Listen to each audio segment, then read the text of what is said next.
All right, welcome to Effective C++ WinRT. My name is Brent Rector. This is Kenny Kerr. We're going to be telling you all about this new language projection for the Windows Runtime, the standard C++ Windows language projection. So diving into it. Basically, we're going to do two levels. I'm going to give you a high-level overview of the tooling, what C++ for the Windows Runtime, called CPP WinRT, can do for you, how it will help you, makes development a lot easier and a lot more efficient. And then once got sort of an overall viewpoint of the whole process workflow, Kenny is going to come up and dive deep and show you some of the internals, show you how to be most efficient and what the C++ language projection can do for you. So we're going to have a high-level talk, and then we'll dive deep and answer all your questions at the end. So let's start off with what is the Windows Runtime. Now, I'm on the Windows Runtime team, been on it for about 9 years now. Historically, we had the Win32 API, flat C-style API. It was great if you're writing C or C++ code, but it wasn't very accessible to other languages. And it's also a flat API. I know back in the Windows 1 days, which dates me, the documentation of the APIs were like 300 APIs. And I knew the A's and B's and C's really well. I didn't know the ones at the end of the alphabet nearly as well, because I could just read through it. Oh, there's the one I want. ANSI to Unicode. Well, we didn't have Unicode. Never mind. So it was way back. Nowadays, I try to come up with an estimate of what kind of Windows API surface we have. And it's a rough estimate. It's like 600,000 to 1.2 million. We have a lot of APIs. It depends on how you count. That's kind of unapproachable. So we came up with the Windows Runtime as a language agnostic API for the operating system. It's also hierarchical.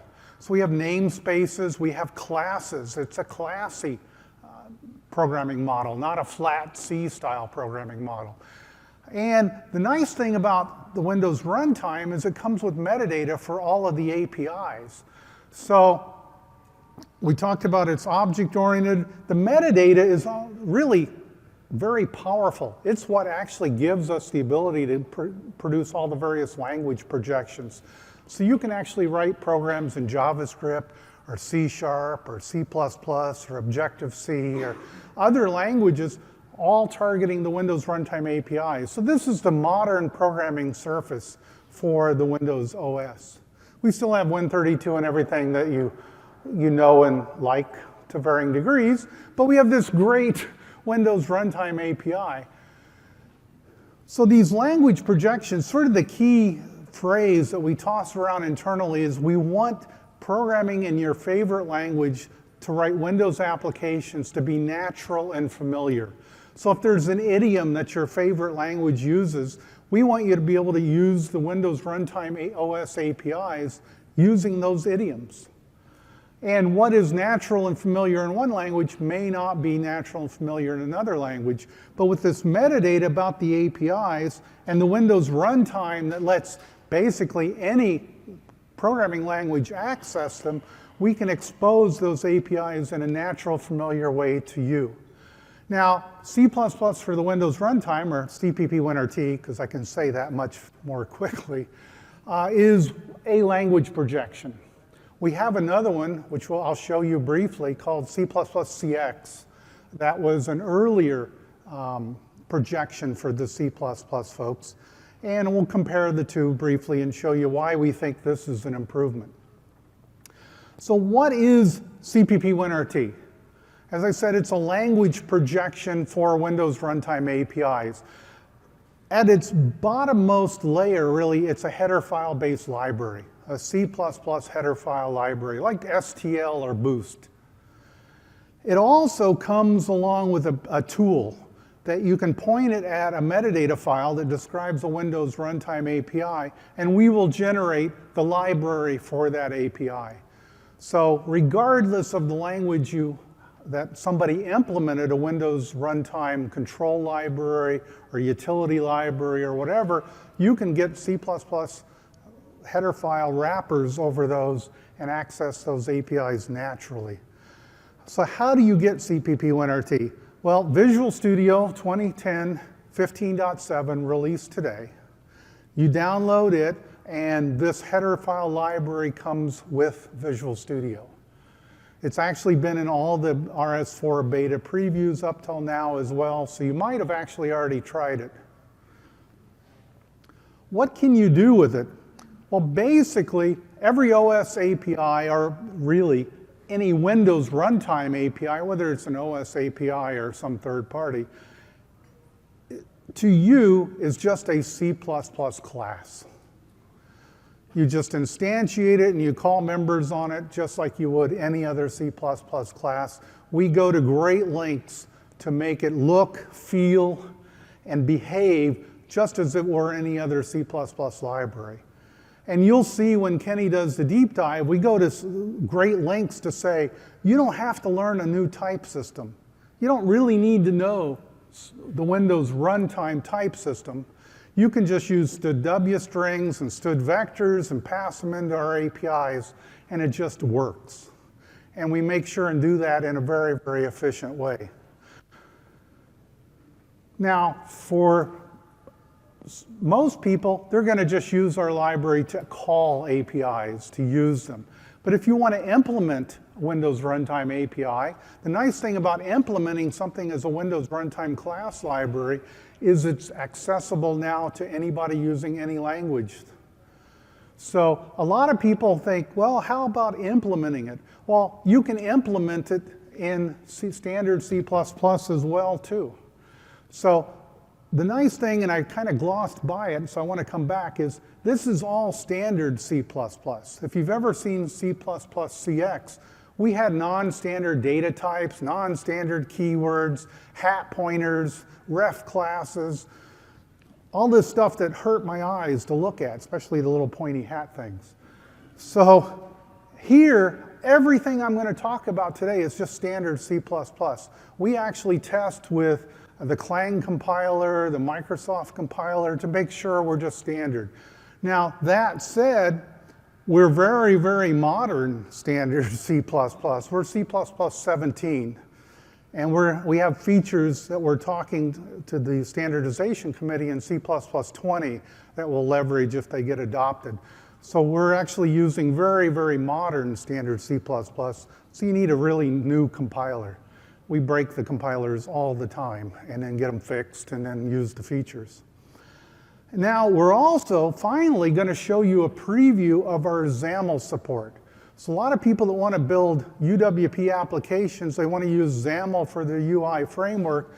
Well, we've taught the XAML compiler to generate code behind files in our language projection. Previously it did C++, CX, or it did C#. Now it does CPP WinRT as well. Now this is a preview. You may find some bugs. The tooling is lagging a little bit behind where I wish it was, because I wish it was done yesterday, like every other project. But we're going to flesh it out. We want your feedback. And I'll show you a completely working photo editor app written in nothing but standard C++ using XAML. So let's look at each of these three stages at a very high level before we get to Kenny's part where he'll deep dive. Let's say you want to write this code. I want to fetch a web page and display it somehow. This is really what I want to write. I have a URI that references the resource on the web that I want to talk to. I have an HTTP client object that knows how to talk HTTP to get it. I have a method that will go and fetch it for me. Now it happens to be an async method, and now I have to think about, do I have to spin up a thread, and how do I wait, and do I blocking wait? Well, no, let's just put a .get on the end here and make it synchronous. This is what I would like to write. But let me show you what internally at Windows we've been writing for the last 8 years. That very first line translates to all this code. And I have helper functions and macros here to simplify it. This is just creating a URI object, constructing it with a string parameter. The next line, the HTTP client object, is an equivalent page of code. And then the third line, calling the async object, waiting on a thread to finish, doing all that's probably 5 or 6 more pages of code. This is what, up until now, we've been writing internally at Windows when we want to do Windows Runtime. We've not been evangelizing this. I don't think it would have gone over too well if we had. This is WRL, the Windows Runtime Library. But we realized that that was sort of a productivity barrier to writing in C++ to the Windows Runtime APIs, so we created C++ CX.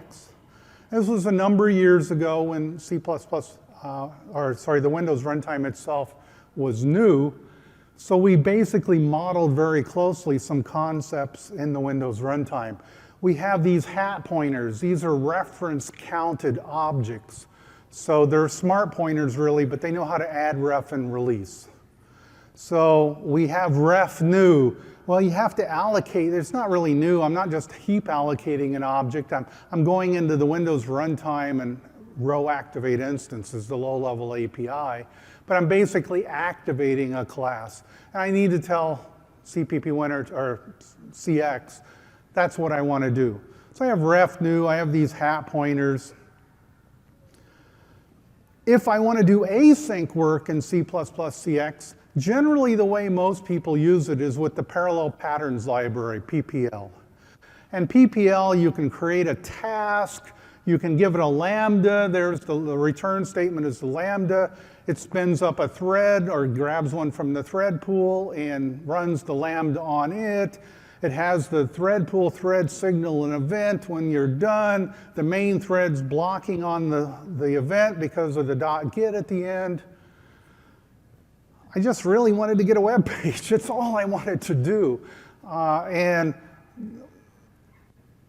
I'm now using non-standard data types as well. I got this web page. I thought I got a string, but what the heck is this data function that I'm calling? I need a char star to pass to printf, because that's what printf deals in. So it turns out there's a non-standard property, or technically a method, on the platform string hat that I got back from the function call. And then I go and I throw some more stuff around. Even main has some types that I've never heard of before. It's like, I never actually wrote much. I protested every time I had to, much CX code, just because I'm an old-fashioned C developer and C++ developer, and I didn't like this dialect. And so we came up with this idea, let's make a standard language projection, one that's just pure standard C++. It can work across multiple compilers. Now, it was a challenge. We've been working on it for 2.5 years or so. But I want to compare where we're at now with where we came from with CX. This application is not bad. It's about 80K bytes. But, of course, it has all this weird data types that I don't understand. Let's go back to the code you really wanted to write. URI, get a client, fetch the page synchronously. Well, I include header files that are shipped as part of the Windows SDK. They're all in this WinRT folder. It turns out there's a Windows Foundation.h that are the ABI COM interface header files. And I wanted ours to be called Windows Foundation.h. That's the good name, because those are the types that are in the Windows Foundation namespace. So we put them in a subfolder called WinRT. You'll find about 220 namespace header files in there. I need the Windows Web HTTP client class, so I include that. I don't like typing on that, so I have a using namespace. I'm using printf, so I include std.io. Note, when I get my page class back now, it acts like it were a standard C++ string type. I can call cstr on it to get the char pointer that I need to pass to printf.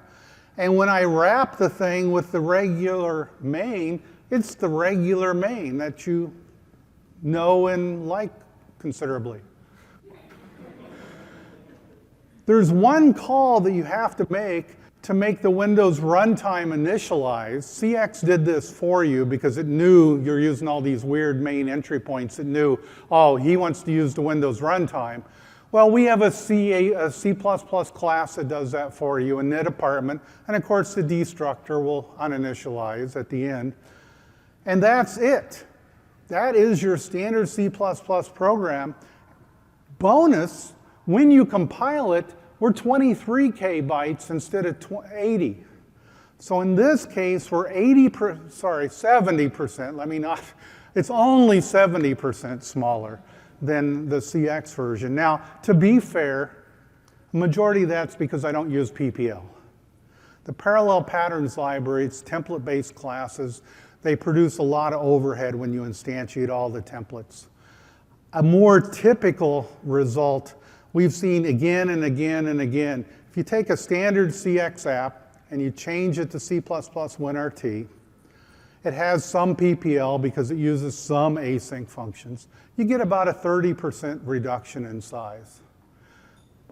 Conversely, I have taken another app that was all network communications, all async operations, all PPL, like every other line it seems like. I got the same 70% that you see here. So we're more efficient, we're standard C++. 2 wins. Doesn't taste good or smell great, but you know, what can I do? Everything I've shown you now, you could do today with just our header files. All I did was include some header files and instantiate the classes. Let me go back and look at the classes. Notice the URI variable there of type URI, Windows Foundation URI. I just allocate it on the stack, and then I call methods on it with a dot. Come back to this later, but we basically say, use our classes as if they were the object itself. It's not really, you'll see shortly, but as if it were the object itself and call methods on it. Everything here is just in a header file library. There's no runtime that you need. Just include our headers and compile. However, we didn't think that was good enough. We wanted to help you build great applications in a more efficient way, so we wrote a Visual Studio extension. Eventually this will ship as part of VS itself, but because of timing and we want to rev it because it's new and we have the XAML-based preview content, it's up on the Visual Studio Marketplace. You'll get a pointer to that in a second. You get a vastly improved debugging experience once you install this extension. I'll show you that shortly. We also have new project and add new item templates. So if you want to build a brand new CPP WinRT based application, we have templates to get you started. It's not that hard. Well, it's not that hard for those of us who have dealt with it every day to get started manually, but these templates make it really easy. And then all the XAML application integrations so that when you build an application that is XAML, we do the right build steps to have it produce the right code behind files in the right C++ dialect. So how do you get this? 2 ways. You can go to marketplace.visualstudio.com and search for CPP WinRT and then install it. Alternatively, if you're running Visual Studio 2017, you go to Tools, Extensions, and Updates, search for the same thing. We found, it's kind of weird, we published this Friday, and I was going to keep it quiet, and we've had about 100 downloads a day since Friday. We haven't even written a blog post. This is the first public disclosure of our VSIX. And people found it somehow, I don't know. We've already been getting critiques and reviews ranging from we found this bug to this is fantastic, this is great. I like both. I kind of like the great a little bit better in one way, and I like the bug reports better in another way because it helps us make it better. But once you install this VSIX, let me show you what it will do for you. Now, first, I need to define a term. All the types, well, all's too strong. Most of the types that you include these header files and use, like the URI type, the HTTP client type, are what we call projected types. They're not really the URI class. That's built into the operating system. when I instantiate that URI object on the stack, it's really just a really smart pointer to the thing in the OS. As such, it really only has one piece of state, a pointer to the real object. And Visual Studio very kindly shows you exactly what it is.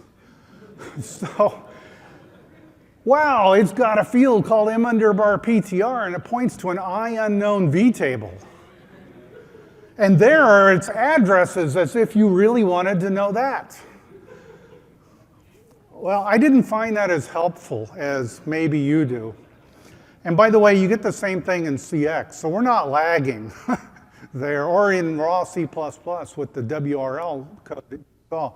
But once you install our extension, it knows that this is a projected type. It's really just a smart pointer to something behind. And remember that metadata? I have metadata about all the types. So my debugging extension now can show the URI object like this. I see all of its properties. I see its values.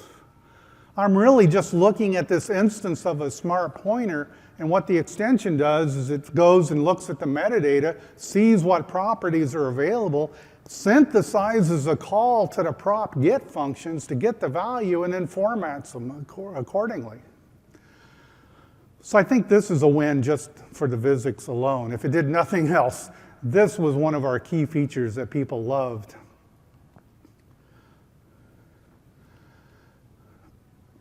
So let me switch over to my demo machine real quickly, and I just want to show you some of the templates.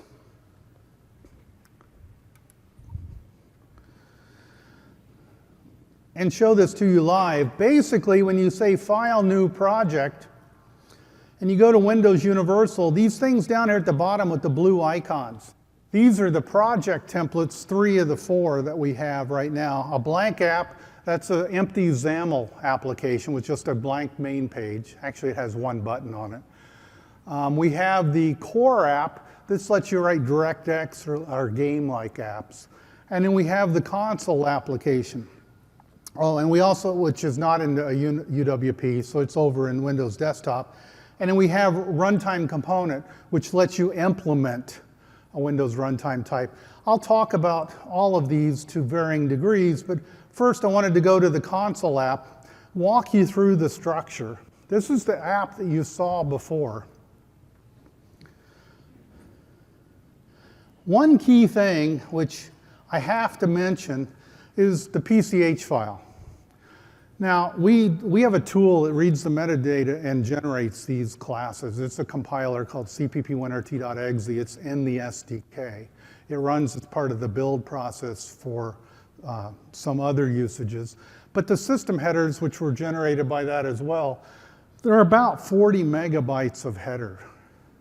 That's why we have them in separate namespace headers, so you don't have to pull in the whole 40 megabyte each time. For a little app like this, pulling in these couple of headers, which they'll pull in their dependencies, probably results in maybe a 2 to 5 second increase in your build time. But if you're building a big XAML application, like one I'll show you later, you pull in dozens of these headers, and they pull in their dependencies. It can add about 30 seconds to your build time. That's the worst I've seen. So I don't want to do that every time. I do that in the PCH. I take that hit once, and then my incremental dev time is very fast. In fact, the last few times I've tested it, incremental builds are faster than they were in CX. You pay a big one-time cost in the PCH, but put all your includes there. And let's start this thing up. Okay, we took the breakpoint. We look at the URI. There's my debugging that you saw before. We hit F5 to go to the next one. And I have an exception. Oh, because I have no internet connectivity on this box.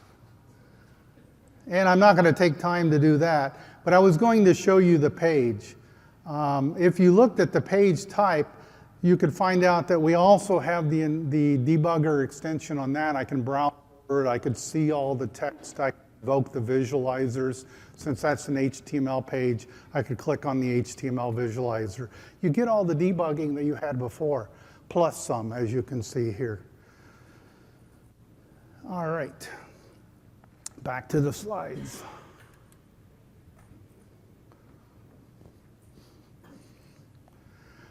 All right, so we've talked about using system Windows runtime types like HTTP client or URI. What about ones that you get from third parties?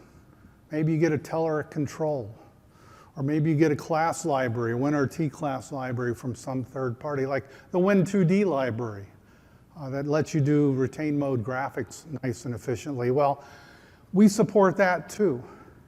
Basically, once you add a reference to a metadata file, which is a WinMD file, the build system installed by our VSIX recognizes that your project has a reference to a WinMD file, runs our compiler to produce the header file library for the types in that WinMD file. In fact, technically, that's all we did when we generated the ones in the SDK. We just ran it on the WinMDs in the header. Kenny will talk about that more. So here's an example. Win2D is a Windows Runtime API library that's available via NuGet. So I can go to Visual Studio and download managed NuGet packages, search for Win2D, and install this thing. And what happens? In my project, I get a set of WinRT header files. They're located in a similar structure to the system ones under that WinRT directory, one for every namespace in that library. And now how do I use them? I use them the same as any other C++ class. I include my header file, because we like long names in the Windows runtime. I put a using namespace so I don't have to write so much. And then CP effect, I just declare an instance of it. And then I call methods on it. It's just a C++ class, really. I mean, this is how easy it is to use Windows runtime types. So high level, add a reference to a WinMD, and you get a C++ WinRT projection of the types in that WinMD, just automatically generated for you. So that's the two aspects of consuming Windows runtime types that somebody else has written. What about writing your own? Well, the problem up till now, when you're writing a Windows runtime type, is there are class factories involved, there are class instances, there's query interfaces, a lot of COM level, low level goo that you have to manage. Not with us, not with our language projection. The workflow here is a little different. This is where we probably need to slow down and spend a little time. If you tell us what the Windows runtime class should look like, and we do that by writing IDL, but not your father's IDL, not my IDL, brand new IDL, IDL 3.0. We didn't even want to call it 2.0. It's IDL 3.0, which is going to look very similar to something you might have seen. Once you write this class description, we generate everything for you except the actual implementation of the functions. So if you say this class has 2 properties, a method, and 3 events, you will have to generate the body. Well, you have to provide the implementation of the bodies of those methods. All the boilerplate we do for you. So we will actually generate header, basically source files. We'll generate in a hidden folder. Let me slow down again. Let's go back and look at the IDL. I write the IDL, we give you the implementation of the classes. It's all implemented with throw, not implemented. And you fill out the body. And then you go, oh, I forgot a property. I need to add 2 methods. You go to your IDL, you add them again. We don't want to overwrite all your work. We're really paranoid about that. So we actually generate this skeletal file often in a sort of a tucked away directory. It's in the generated files sources folders. So you can go there and you can copy and paste. I'm going to show you this. I just want to give you a high level. So we'll never overwrite your implementation. And then we have base class. We have a base class in the class name.g.h that does all the Windows Runtime goo. Class factory stuff, interfaces, putting the right interfaces, methods on the right interfaces, etc. All you implement are just a standard C++ class. So this is Microsoft IDL 3.0. It has like one of everything in it, just so I show you, no matter what you want to do, it's not complicated. This is more complicated than most that you will write. But I have a delegate because I want to define my own event. This is a photo object, and let's say I have some AI that can do photo recognition on it and fire an event when it recognizes. It would be like the Scott recognizer if you saw the keynote this morning. So I have a delegate that describes the signature of the handler. And then I have this class photo. I'm going to use it in my XAML application later, although a slightly different version. And I want it to find file property changed events. So there happens to be an interface that XAML uses for property change notifications. So notice :photo, Windows UI XAML data, I notify property change. That's all I have to say is this class needs to implement that interface. You, by the way, will not write a line of code to implement that interface. It's all done in the base class for you. I want a couple of constructors. I have a read-only property. That's the one with just a getter. I have a read-write property. I could have wrote brackets get : set : but I don't like writing extra characters, so I just say, oh, by default properties are read-write. I have an async method. Technically, that's only a method. Methods are only async based upon the return type. If they return a future, if you will, a future-like type, then they're async. But that's just a method, really. And then I have an event. Now notice I have concepts in here that C++, standard C++ doesn't really have. Standard C++ doesn't know what an event is. You can write a pattern that does eventing. C++ doesn't really know about properties, read-write or read-only. They know methods that can return values, but how do I know that's a property per se? And then I have interfaces. So this is really the Windows Runtime description of the type. Now you could think about it quite a while and go, well, I think this would map to this in my implementation. Well, we do that really for you. When you add an IDL file to your project, similar to like when you added a WinMD, we ran our compiler and generated headers for you. When you add an IDL file to your project, we run our compiler and generate an implementation for you, at least a skeletal implementation. So this is the skeletal implementation H file for that Windows Runtime type description I wrote in IDL 3.0. And it's very similar, except it's in the implementation namespace. Notice struct photo, struct because everything's public, so we didn't want to write class and public. We could get away with just one line. Struct public, struct photo derives from photo T of photo. This is the CRTP, the curiously recurring template pattern, where you pass in the type of the class that you're deriving. The base class is being derived from. And then we have the constructor, the default constructor, the one I said. I have the image name property. If you recall, that was read-only. So the property maps to a method that takes no arguments that returns the property's value. We have the sepia intensity property. That was read-write. Notice we have a pair of overloaded methods here. The getter, like before, has no arguments and returns the value. The setter is a void method that takes the new value to be set. My method is just a method, nothing new about that. And then an event, turns out an event really needs two methods. It needs a register for the event and an unregister method. And they're a little trickier, but we generate those for you. So we also, this is really the .h file that we generate for you. There's a .cpp file that has all of these implementations, but I'm not showing them to you because they're all one line. Throw, not implemented. So this comes back to something I brought up before. When you're using a Windows Runtime type, it's just that smart pointer, m_ptr. The thing that implements the Windows Runtime type can be written in any language. Now, CPP WinRT is a great language to write that in. You can use C#, you can use other languages as well. So I'll point this out maybe in the photo editor if we have time. There are two different classes involved here. WinRT Photo Editor Photo, that's my projected type. It's really the smart pointer. Consumers are going to use that.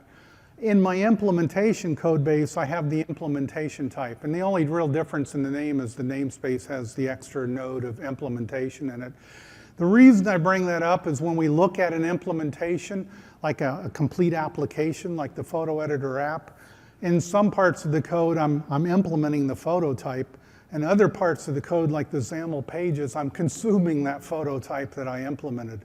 And I'm using two classes that are basically called photo, but they're in different namespaces. It's just good to be aware of that. It comes up rarely. Also, let's say I have 5 classes that I'm implementing in my class library. I would write IDL files.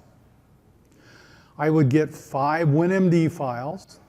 And then when I publish my library, what do I give to consumers? I give them a WinMD and a DLL. I have to give them the metadata about the classes. I have to give them the implementation. So we help you with that as well. We automatically merge all the IDL generated WinMDs into one for your project. And that way you just ship 2 components. And we add, with our VSIX, project-to-project references work. So if you have one project that implements this class library, you can add a project reference to it and then consume it. Because remember, when you add a project reference to this thing, you'll be effectively adding the WinMD to your project. That causes us in the client code to generate the header files, and now you can consume it just like it were a C++ class. All right, now let's talk about the last thing before we dive deep. Creating applications using standard C++, specifically XAML applications. Now, you've already seen the workflow. When you're writing an application, you're defining types. You're creating a main page type, you're creating a detail page type, maybe you're data binding to a data model type. You're implementing classes, and we've seen how to do that. The only difference is you have a XAML page in addition to the IDL page. The IDL file defines the public surface of the page that the XAML needs to do its code gen. And then the XAML page is the UI that it does the code gen for. So everything's the same here, except now you get one extra file. The XAML page is compiled to yet another base class. Now, I don't know how much you studied CX and how it works. XAML applications using CX used a thing called partial classes. So you wrote one partial class, XAML generated a code behind partial class, and the compiler merged them into the real final class. There is no such thing as a partial class in standard C++. So what happens here is you have your implementation, which is going to look just the same as we saw for photo, and there will be 2 base classes, the XAML base class and the one that does all the boilerplate WinRT stuff. But again, most of the time you don't care. We actually generate these files off in a directory that you don't usually look at most of the time. It just works. You're just going to worry about, here's my functionality, I need to implement these 7 methods or whatever. Okay, so let's say I have a XAML main page.xaml. I'm implementing it. Notice this looks very much like what we saw before. I have struct main page. It derives from the base class template file. The base classes do all the XAML work, all the WinRT stuff. All I implement is the constructor and, in this case, the event register and unregister. I didn't have to do any XAML-related stuff, any Windows Runtime-related stuff, or whatever. Everything's done in the base class except the functionality I need to write to customize this type for my particular desired behavior. So with that, what I'd like to do is show you an app that basically, I'll walk you through at a high level, not every line of code, but at a very high level, what the app has done.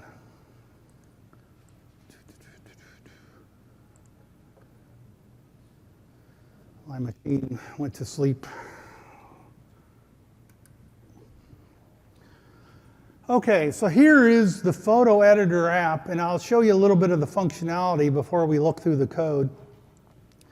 But this is a XAML app. I can click on a picture. It shows it natural size. I can tell it to fit the screen. I can click on the edit button and select an effects. Now, these effects come from that Win2D NuGet package that I talked about. So I just added a reference to that, and I'll show it to you. But we can do the, how about the sepia? We've been talking about that. So we'll do the sepia effect. Let's see, sepia, apply it. I can change,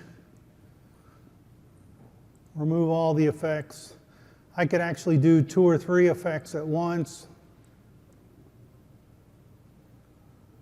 Anyway, this is basically the, remove all the effects. This is the application. So it does all the natural things at a nice UI. And I will point out now, I come back to it later, we will show you, we are actually going to open source, have open source. That's not what I wanted. I want this. We're going to open source this. It should have been live today, but there was a glitch. There's a URL in the last slide that will show you how to download all this code. There's not a single line of non-standard C++ here. First off, I mentioned it uses the NuGet package. So if I go to Project Manage NuGet Packages, you will see that I have the Win2D NuGet package installed here. I added it to the app. It went and added this WinMD Microsoft Graphics Canvas to the project. Now, when I built that app the first time, let's go show all files. Let's show you the stuff behind the curtain. All of these generated files are generated for you. So there are a lot of them here because I have basically 3 classes. I have the main page, I have a detail page, and I have a photo data model class. And then I have the XAML code behinds, and I have the WinRT code behinds.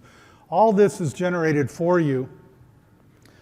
And then if we look up under WinRT, here are all the header files from the graphics, the Win2D package that I generated. That lets me consume the WinRT type, the Win2D types as if they were Windows Runtime types using natural C++. They are Windows Runtime types. So we'll go to pch.h. I use a number of header files. Remember I said put those all here because this takes about 15 seconds on my laptop to compile. Let's do that once. You don't want to wait that every time. And then it's sub-second compiles usually on most changes after that. We'll go to mainpage.idl. This is the main page. This is what XAML needed to know about my main page. XAML has to construct it. You're going to use it in markup, and when you declare it in markup, XAML constructs it, so I need a constructor. I have a read-only property called photos. XAML wants to data bind to that collection. That's where it displays all those photos that you saw on the page. And then when you do a click the back button, I didn't call that out, it does an animation. So I have a method here. It's actually an async method.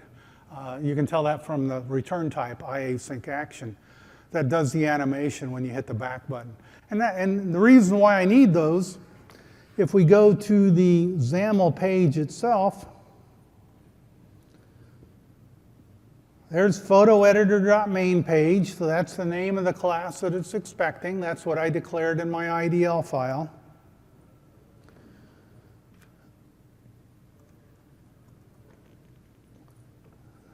Here's data binding to that method, start connected animation for back navigation. XAML referenced it here in a data binding expression. That's why I declared it in my IDL. If we actually then look at the actual main page.h, well, it's got a lot more stuff on it because it has to represent all of those photos and everything it needs to do and use compositors to display them in the grid. But that's just implementation details for your code. You didn't really need to write all that in the IDL file because XAML didn't care about it. Detail page is the same, not really much to go in there, although I do want to show you one last thing. Let's look for save, button on click. This is my new favorite method in this example. It does 6 asynchronous operations in a row. So first we show a file picker. What am I going to save this thing as? I have to put up a dialog to the user and wait for them to answer. That's an asynchronous operation. Right here, co-await, picker, save, file, async. That's an asynchronous operation. I would have had to do a create task in PPL, which spins up a background thread, pass it a lambda or a .then function to run. Here I just say co-await. Kenny's going to go into co-await a lot more detail, so I'm not going to stress it here. And then once I have the file picked by the user, I open it. That's an asynchronous operation. Maybe it's a network file, and it's going to take a long time to open because I have to make a network round trip. Then I need a bitmap encoder. I want to save this as a JPEG. So I need a bitmap encoder, and I got to load all that infrastructure. And then I have to take the current visual for the photo, because maybe I edited it. I have to take the current visual, and I store that into a render target bitmap. And that takes a while, and that's async. Then basically, I tell the encoder to flush it to the file, and then I basically, in the last line, say, I'm really done making changes to this file, so if it's remote, now send all the changes to the remote system, so for efficiency. So I have, what, 6 co-awaits there? It just looks like procedural code to me. It looks all synchronous. I didn't block my UI thread or anything. We won't go into what co-await does. I won't. But it makes it really easy to deal with async methods. Co-await is actually part of, it just missed C++ 17. Microsoft and most compilers support it. It'll be officially part of C++ 20. But while the Windows Runtime itself, or our headers, don't use co-await, we make it so easy that almost every client application ends up using co-await. And this is how hard it is. So with that, I will switch off to Kenny, and he will go into the details of what is DPP WinRT. I tried to give you just a high-level project system flavor. Now, what do I want to write? Here's Kenny. Thanks, Brent. Very cool.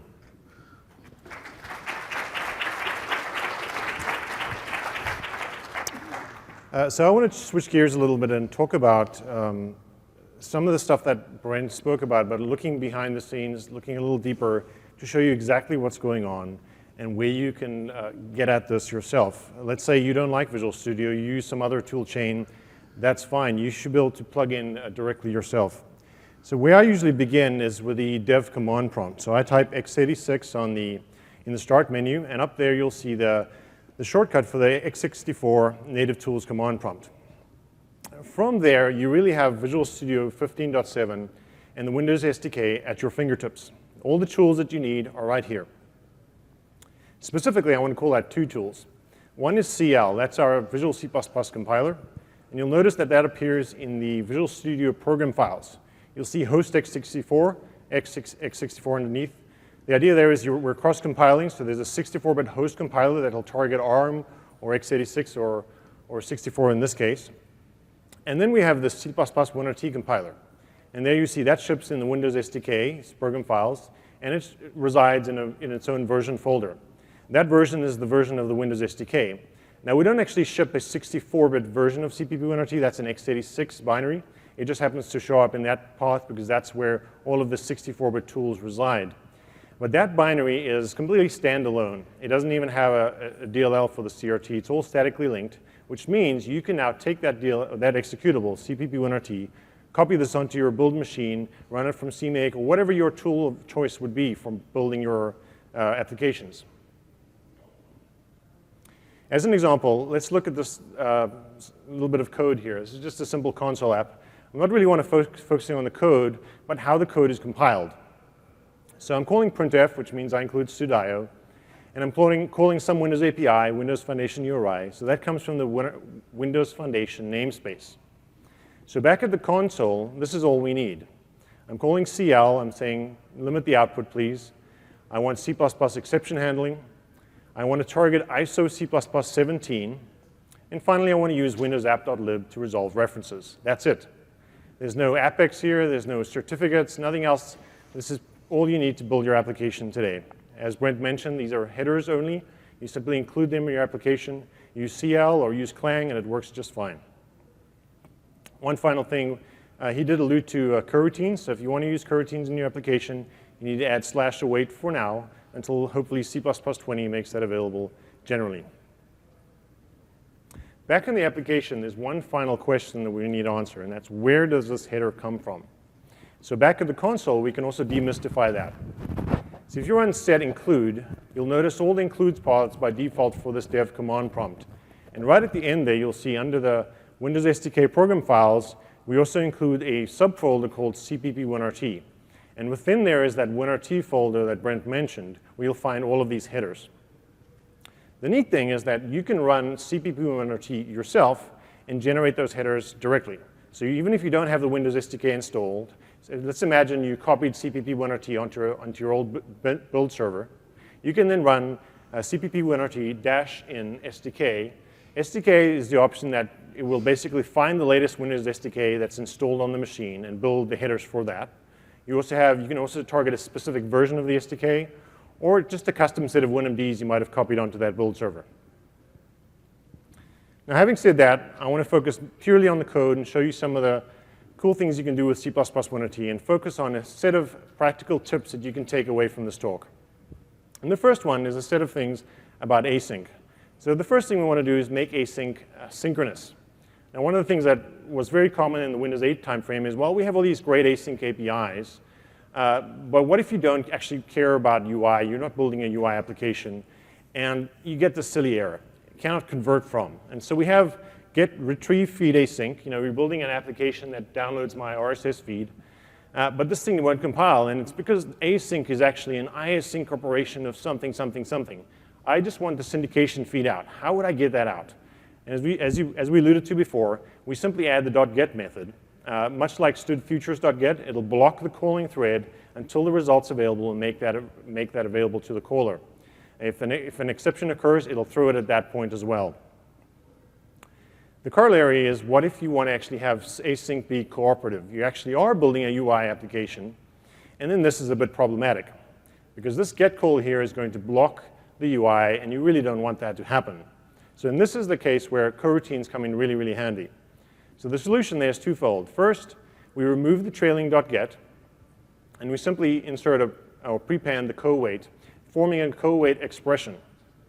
Now, when you have a co-wait expression in a function, it automatically turns that function into a coroutine. Now, in order for it to be a coroutine and actually have it work, you need to choose a coroutine type. So this is the return type over here.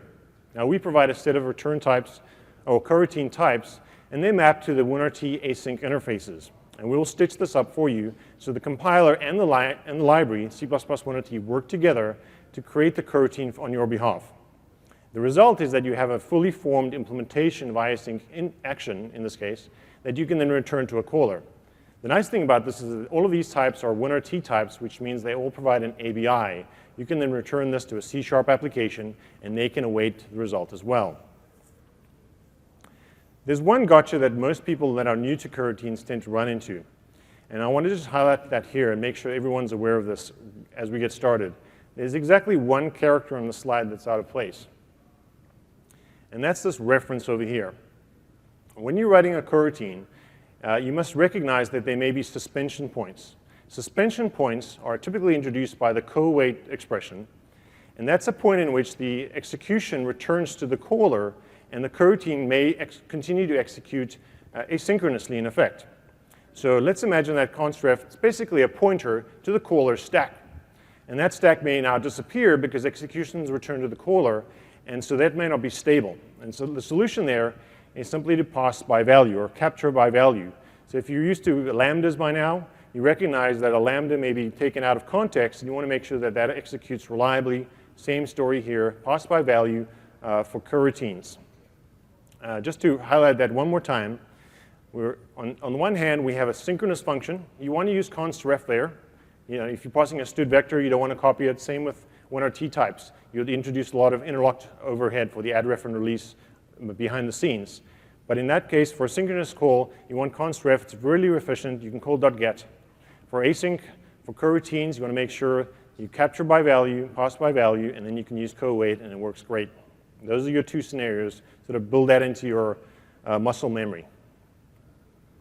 Now I want to look at some of the things we've done to dramatically improve performance by default. And the first one is optimizing string input. Strings are everywhere today, and they appear heavily in the Windows APIs.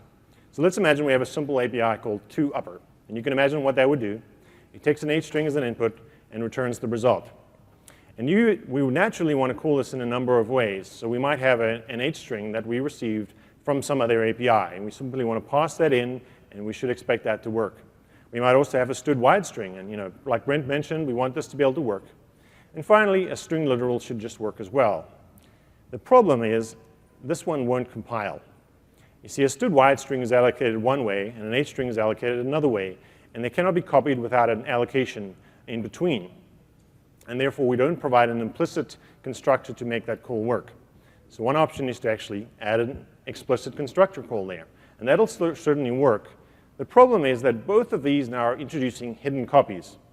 When you have a literal, you don't know where that's allocated. You want to make sure we get a copy, so we introduce a copy. And both of those are not ideal. And certainly, this is one of the things that we've seen very heavily in CX code, the number of copies that are created internally that are not helpful to your performance. So what we've done in the generated code, now I want to stress that this is in the generated headers, we use a set of param types. And these are specifically to optimize input binding. So all of the input types, where there's a significant benefit, we provide these special types that'll do the parameter binding for you and optimize these scenarios. So the param H string will actually bind to a std wide string. It knows the scope, it knows the lifetime, it understands how this should work, and it also works with a literal, and it avoids the copies for you. The thing to remember is that the language projection, the CPP WinRT compiler, will inject this where you need it. You don't have to ever add this type to your own implementation, to your own libraries. This is something that the projection does for you. So you can simply make the calls in the most natural way that you would expect. Building on that, we also optimize for collection input. So you can imagine an API that needs a collection of numbers. You can imagine what this guy would do, return the sum of these values. And we would want to call that in a pretty standard way. You might have a vector that you received from some other API. That's the WinRT I vector, or a std vector that you allocated locally. My favorite container type, it should just work. And finally, an initialize a list of values. Again, it should work. The trouble, again, is these two will not compile. iVectorView is just an interface. You need to provide some implementation somewhere. So who's going to do that for you? In CX, you'd have to explicitly say, I want a ref new platform, something, something, and it'll create one for you. But that's a lot of extra work, and we don't want to do that. So we have another param type, which is optimized for input binding for collections. And what this will do is it'll not only make this compile, but it'll also make it avoid the copies. So it again knows the scope of that, so it makes sure if you have a really, really large std vector, you can make this call, and the API, the callee, will get at that data without a copy and make sure that it's also invalidated in case it incorrectly takes it out of scope. A slight twist on that is async. So we talked a lot about async already, and there's one gotcha here, and again, this is something we help you with so you can write the correct code by default. Let's imagine you have an API, some async. So we determined that this thing takes a long time to execute. You want to make it async. And so we have an async version of this. However, we have basically a constrained input scenario. So we want to make sure that all those bindings work, except that the std vector should not compile. Because now, in this case, the std vector is clearly local, and you want to make sure that an async function doesn't reference local variables because the odds of this failing are extremely high. So we make sure that that is actually, it won't compile, but it will take an R value. So the L value version won't work, the R value will work. So it forces you either to copy the vector or to std move it and transfer ownership into the API. So again, very efficient, efficiency first, but as productive as we can possibly make it. Getting work on the thread pool. So now I want to focus more and more on actually implementation, on the implementation side of things.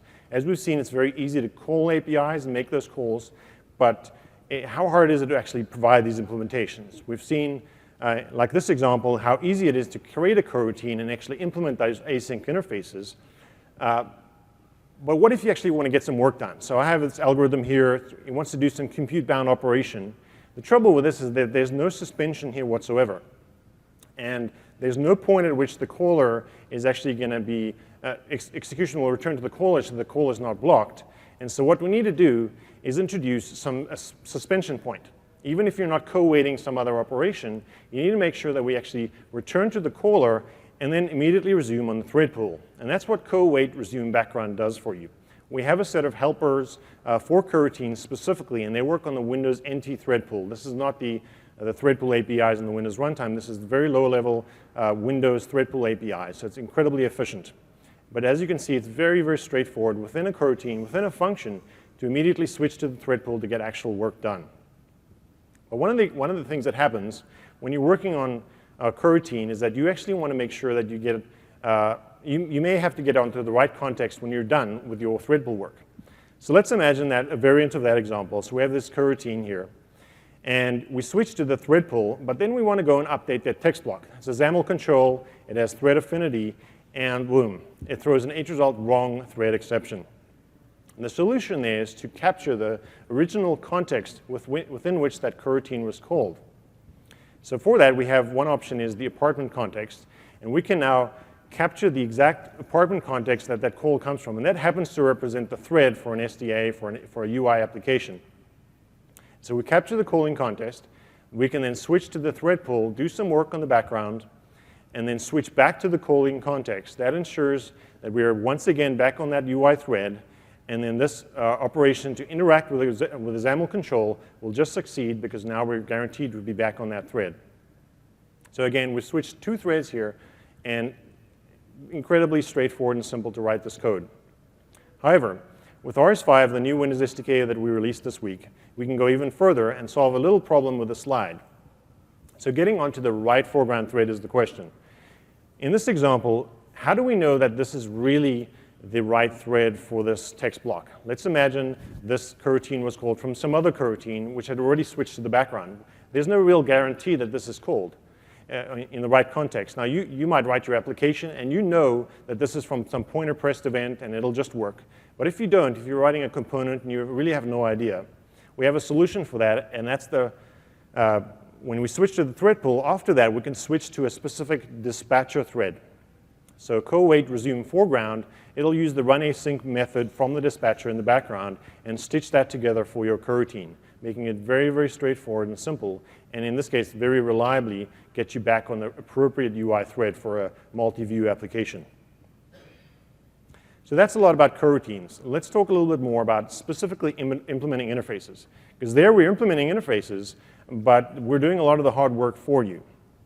In this case, we might have some arbitrary interface. So here we have iStringable. Now iStringable comes from the Windows Foundation namespace. So I say using namespace, and then I can simply call the toString method, which returns an H string, and I can use that. But how hard would it be to actually implement iStringable? Traditionally, this meant, okay, now I'm going to switch back out of the projection and use WRL or ATL or whatever you've used in the past for COM.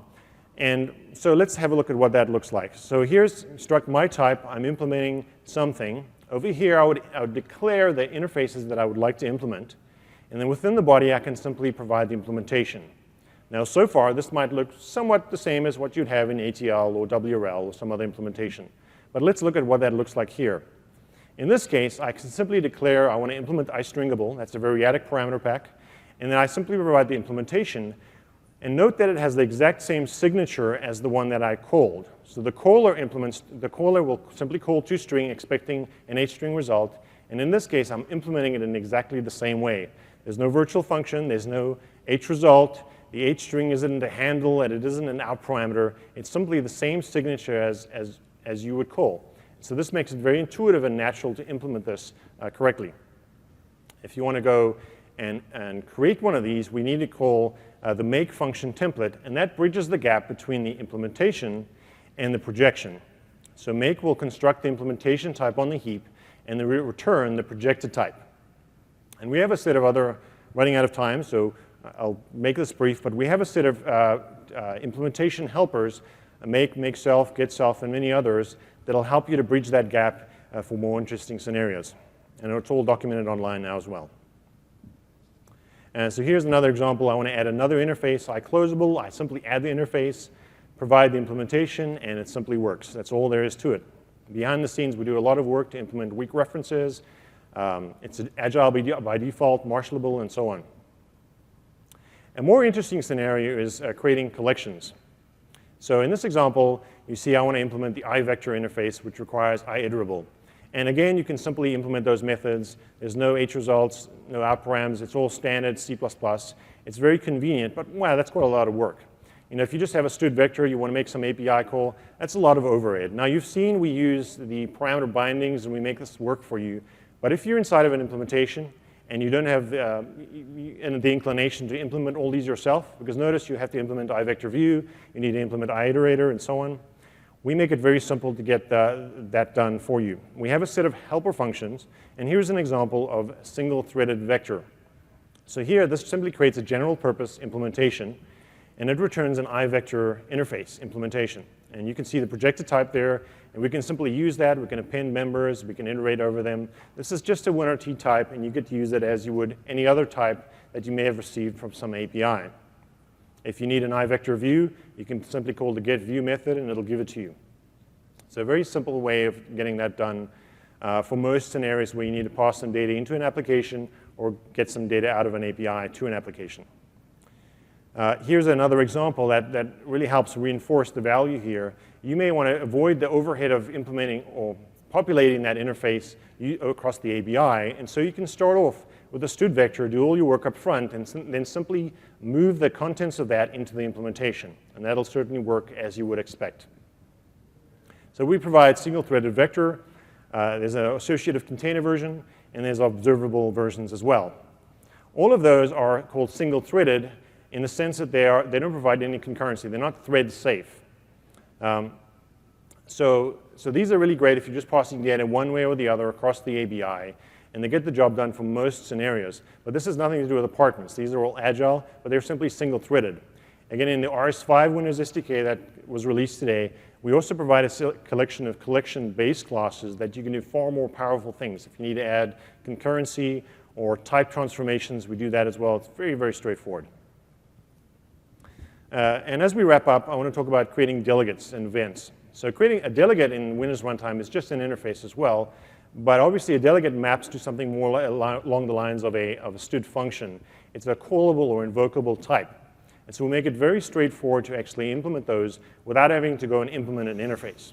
So we might initially construct an empty one, and we can either initialize or assign a value to it using either a lambda, as in this example, or a free function or a member function. You can then check for validity, and you can invoke the delegate as you would expect any callable object. So very straightforward, certainly a lot more straightforward than C++ CX today, just in terms of the amount of code you need to write to get this done.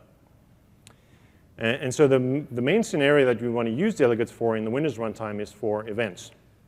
And let me quickly show you how that works. So we might have an implementation, and I'm going to pick on the single-threaded observable vector function, which returns that iObservable vector implementation. It happens to have an event called vector changed. Now that vector changed event actually accepts a vector changed event handler. That's the delegate type, and it's a generic type. And so traditionally with C++ CX, you'd have to write ref new vector changed event handler of integer in this case, and then provide the lambda. We bind that up for you, so all you need to do is add the lambda, and we will infer the type and construct it behind the scenes for you very efficiently. then when you call the append method, for example, we will invoke that handler. One twist on that is if you actually want to deal with revoking the handler. So a simple example is simply to retrieve the result of the vector changed overload and capture that as a 64-bit token. We can then invoke the handler by calling append. That would invoke the handlers that are registered. We can then manually revoke the handler. It takes that 64-bit token, passes it back into the API, the event source, and then it removes it from the internal array that API may have implemented. Finally, the handler is no longer called because we've revoked that handler. So this is the most efficient, most straightforward way of dealing with events. But we have one final tip here for you regarding events, which is to use the auto-revoke keyword. The idea here is that this tells the projection to create an auto-revoker. The revoker itself, the object that is returned, is no longer simply that 64-bit value, but is instead an object that holds a weak reference to the event source. So the IObservable vector is held with a weak reference so that if the vector itself goes out of scope, the handler will automatically deal with that. So for example, when you want to revoke this manually, you can call a revoke method. And that'll attempt to resolve the weak reference to the collection. And if it still exists, if somebody else has a strong reference to that object, it'll be able to revoke it for you. Naturally, in its destructor, it'll also revoke that from you if you want to just store that in your class member and simply have that destroyed automatically. In either case, it's conscious that it's holding a weak reference, so that's very handy if you're dealing with reference cycles and you need to solve that problem within your application. And this is a very convenient solution for more complex scenarios. 2 more points. Implementing your own events. So let's say you want to actually implement that IObservable vector interface that we mentioned. You don't want to use one of the built-in functions. How do you actually implement the vector changed events? So first up, you can use the event class template. You provide the delegate type as its type argument. And then you can simply call the add and remove methods to add the handler to the array and remove that handler from the array. This does all the work behind the scenes for you. It's concurrency safe, it's thread safe. It'll make sure that it works reliably for you, and it's very efficient. Now, you don't have to implement the overload for the auto revoker. That's taken care of for you by the projection.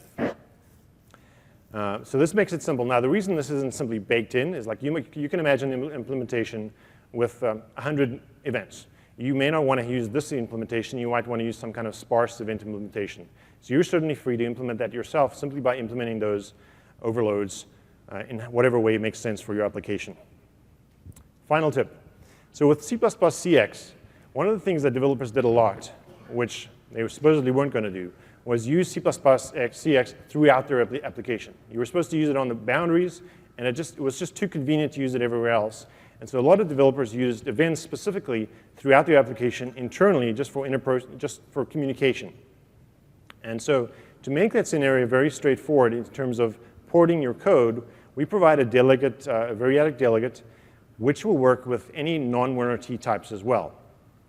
So you can use a std string, whatever else you like, and it works with the same event class template, and you can add and remove handlers and invoke events just as you would with CX, now with standard C++. But keep in mind that this doesn't provide an ABI. This is only for internals. This is just a helper to make your lives easier as you build or as you port your applications from CX. But it is very, very handy and useful.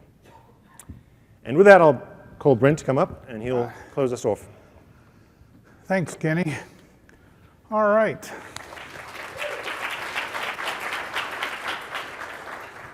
So you've seen how to use Visual Studio in C++ WinRT. I should add that we internally are using it heavily. You remember the WRL code that I showed you, the page that's one line? Most of our Windows Runtime APIs are written that way today. Everybody that possibly can make the business case for it are rewriting in this. Our Surface device drivers are using this. We have in RS5, 33 DLLs are now using CPP WinRT. As fast as people are moving, they're moving to this. We find out with the WRL, there's like 100-to-1 line of code reduction. We found bugs because it's more understandable. It's more performant in many cases. We really want you to use it. We really want your feedback. So if you go to Visual Studio and you click on the report a problem, if you have a problem, we'll get the notification. If you have a feature request, please let us know. You can also go to Stack Overflow and ask questions like how to. It's not a bug or a suggestion maybe, but I want to know how I should do that. We look at a request tag that way as well. There are more resources here. Visual Studio and the SDK I've talked about, the extension I've talked about. The photo editor app, it does nearly all the stuff we've talked about today. And it's been reviewed over and over by our team as a guide for best practices.